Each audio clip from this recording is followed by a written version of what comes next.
Hello everyone, আজকে তোমাদের সাথে শেয়ার করব আমি দিনাজপুরে দাদুবাড়ি পার্কে কি দেখলাম। সেখানে গেলে তোমরা কি দেখতে পারবা। আর ওয়ানিয়ার দাদুবাড়ি পার্ক যেহেতু নাম, তাই ওয়ানিয়ার দাদুকে নিয়েও আমরা গিয়েছিলাম সেখানে। তো সেখানে ফ্যামিলি সবাই গিয়ে খুব এনজয় করেছি। হ্যাঁ, সবগুলো রাইড এনজয় করেছি। আর পানি থেকে আমার অনেক ভয় লাগে, তাই পানির রাইডে উঠিনি, যেহেতু শাড়ি পরে গিয়েছিলাম। তো সব কিছুই তোমাদের সাথে শেয়ার করব।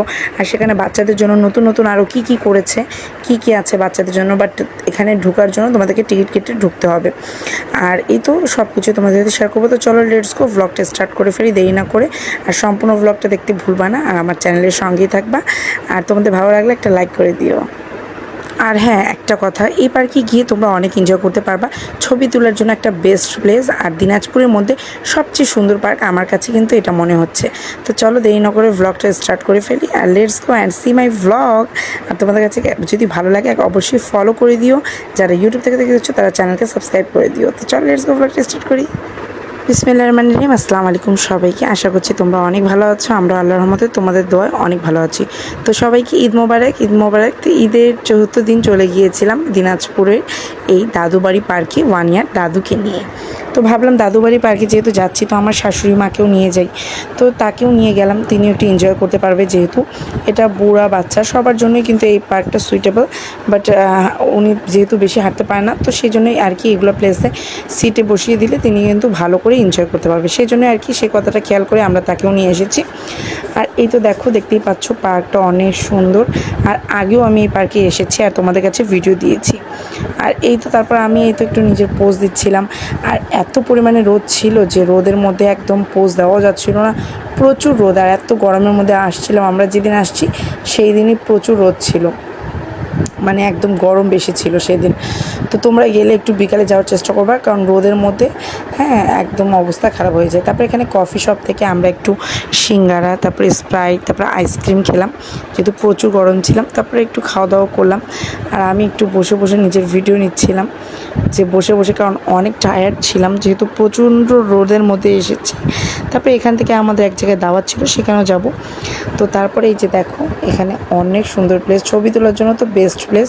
তোমরা যারা পিকচার লাভার তারা কিন্তু এখানে আসতে পারো। আর উত্তরাঞ্চলের মধ্যে রংপুরের মধ্যে তোমাদের সাথে আমি শেয়ার করেছি। তো দিনাজপুরের মধ্যে বেস্ট প্লেস তোমরা খুঁজতে চাও তাহলে এটা।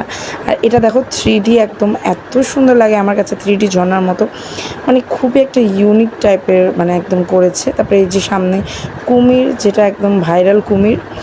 তো এখানে আসলে সবাই ছবি তুলে আর বানিয়ে এই যে রোদের মধ্যে। তারপরে আমরা এখানে বসে খাওয়া দাওয়া করতেছিলাম। আর এই তো সবাই হচ্ছে বোট এনজয় করতেছিল। তো আমি বোটিংগুলো আমরাও বসে দেখতেছিলাম। তো ওয়ানিয়ার পাপাকে বললাম ওয়ানিয়াকে নিয়ে যাও, বাট তার ড্রেস নষ্ট হয়ে যাবে, তাই জন্য সে যায়নি। তো ওয়ানিয়া যাওয়ার জন্য খুবই এক্সাইটেড ছিল, আর আমি শাড়ি পরেছিলাম, তাই আমি নিয়ে যেতে পারবো না, সেজন্য আমি আর কি নিয়ে যাইনি। আর আমরা খাওয়া দাওয়া করে এখানে বসে একটু এনজয় করতেছিলাম। এরকম প্লেস হলে আর কি লাগে বলো, এত সুন্দর প্লেস, মানে মনোমুগ্ধকর আর একদম মানে শান্ত শিষ্ট, মানে অনেক ভালো, একদম পিসফুল প্লেস। যারা শান্তির জন্য কোথাও যেতে চাচ্ছ, একদম মানে রিল্যাক্স মানে ফিল করতে চাচ্ছ, এগুলো জায়গা তোমাদের জন্য অনেক ভালো। তা আমিও বসে বসে রিল্যাক্স ফিল করতেছিলাম, কারণ কুরবানি ঈদের অনেক কাজ ছিল, কাজের পরে একটু রিল্যাক্সেরও দরকার আছে। তো রিল্যাক্সমেন্টের জন্য আমরা চলে এসেছিলাম পার্কে। আর পার্কে এসে তো মনটা একদম ভালো হয়ে গিয়েছে। তারপর এখন দাওয়াত খেতে যাব। আর এই তো আমি ঢং করতেছিলাম, পোজ দিচ্ছিলাম বসে বসে। আর এই তো দেখো, তারপরে এখানে হচ্ছে তোমার এখানেও সবাই একদম ছবি তুলে। আর ঝর্ণাটা আমার কাছে কেন জানি এই জায়গাটা খুবই ভালো লাগে। তোমাদের কার কার কাছে ভালো লেগেছে অবশ্যই কমেন্ট করে জানাও। আর কে এই পার্কে গিয়েছো কমেন্ট করে আমাকে জানাও। আর উত্তরবঙ্গের মধ্যে এদিকের মানে পার্কের পরিমাণ একটু কম, বাট ইদানিং আমাদের এখানেও সুন্দর সুন্দর পার্ক করেছে, যেগুলো দেখার মতো। তোমরা আসলে এখানে এনজয় করতে পারবা। আর এই পার্কটা 1-1.5 বছরই হয়েছে, বেশি দিন হয়নি। তো অনেক সুন্দর নাইসলিভাবে করা আছে। আর এখানে ওয়ানিয়ার পাপার আমি ফটোশ্যুট করে দিচ্ছিলাম। তো এই যে দেখো, গেটের সামনে দাঁড়িয়ে আছে। তো আমি বললাম এখানে আমার কিছু ফটো ক্লিক করে দাও, কারণ আমি ছবি তুলতে অনেক ভালোবাসি। আর এই রাইডগুলো নতুন করেছে। তো হ্যাঁ, তো এখানেও তোমাদের টিকিট কেটে 100 টাকা মনে হয় টিকিট। তো এটা কেটে তোমাদেরকে এখানে ঢুকতে হবে। তো ওয়ানিয়া যেহেতু অনেক ছোট, সেখানে তার কোনো কাজ নেই, সেজন্য আর কি ওয়ানিয়াকে সেখানে ঢুকতে দেয়নি। বাট একটু বড় হলে ওয়ানিয়াকে তখনই করব। আর এই তো আমি তখন একটু রিলস বানাচ্ছিলাম। তোমাদেরকে রিলসে দেওয়ার জন্য। আর সম্পূর্ণটাই দেখো রোবট লেখা আছে, রোবট করেছে, নতুন নতুন অনেক কিছু করেছে। আমি যখন আরেকবার গিয়েছিলাম তখন এগুলো বানাচ্ছিল আর কি, করেনি। তারপরে এই পাশে চলে আসলাম আমরা। পার্কটা মোটামুটি বড়, বেশি বড় না, মিডিয়াম বড়ই আছে। তো এই যে দেখো বানিয়া এখানে দুষ্টামি করতেছে। আর বানিয়া অনেক টায়ার্ড হয়ে গিয়েছিল, যেহেতু প্রচুর রোদ, বাচ্চার অবস্থাও খুব খারাপ হয়ে গিয়েছিলো।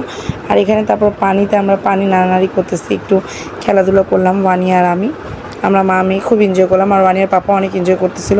তো এখানে আমরা পানি ছুঁয়ে ছুঁয়ে দেখতেছিলাম কেমন, আর পানিটা অনেক পরিষ্কার পরিষ্কার পানি ছিল। তো এই যে দেখো এখানে সবাই নিজের মতো করে ভিডিও করছে। আর এখানে মাঝখানে একটা পুকুর আছে যেখানে প্রচুর পরিমাণে কালারফুল মাছগুলো আছে, ফিশগুলো আছে। আর তারপরে এত গরম যে একটু আইসক্রিম না খেলে হয় না। তো আমি বসে চকবার খাচ্ছিলাম তোমাদের সাথে। আর এই যে আমার শাশুড়ি আম্মা, তিনি চকবার খাচ্ছিলো, তো তারও একটু আমি ক্লিপ নিলাম। তারপরে এই যে আমরা দুজন মিলে একটু ছবি টবি তুললাম। তিনি অনেক সহজ সরল মানুষ, তাই আর কি। তো আমি এখানে পোজ দিচ্ছিলাম। আর এই যে দেখো সম্পূর্ণ পার্কটা ওয়ানিয়ার পাপা আমাদের ছবি তুলে দিচ্ছিল। আর ওয়ানিয়া এই যে আইসক্রিম খেতে ব্যস্ত ছিল, সে তো আইসক্রিম খুবই পছন্দ করে, যেহেতু প্রচুর রোদ ছিল। তো আইসক্রিম খেলে একটু ভালো লাগবে, তাই জন্য আমরা আইসক্রিম খাচ্ছিলাম। আর এই তো এটাই ছিল আজকের ব্লগ। তোমাদের কাছে জায়গাটা কেমন লেগেছে? যদি অল্প পরিমাণে ভালো লেগে থাকে অবশ্যই একটা লাইক করে আমার চ্যানেলের সঙ্গেই থাকবা, আর নতুন ভিডিও পেতে আমার সঙ্গেই থাকবা। আর এই তো তারপরে তোমাদের সাথে অনেক রান্নাবান্নার ভিডিও শেয়ার করব, অনেক কিছু আছে নেক্সটে। আর আমার ব্লগ সম্পূর্ণ দেখবা। আর এখানে আমরা কিছু ছবি ক্লিক করেছি, কিছু রিলস দিয়েছি, তোমরা আমার ভিডিওতে দেখতেই পাবা। যারা ইউটিউব থেকে দেখছো তারা হচ্ছে চ্যানেলকে সাবস্ক্রাইব করে দিও, যারা ফেসবুক থেকে দেখছো তারা পেজকে প্লিজ ফলো করে দিও। আল্লাহ হাফেজ, সবাই ভালো থাকবা।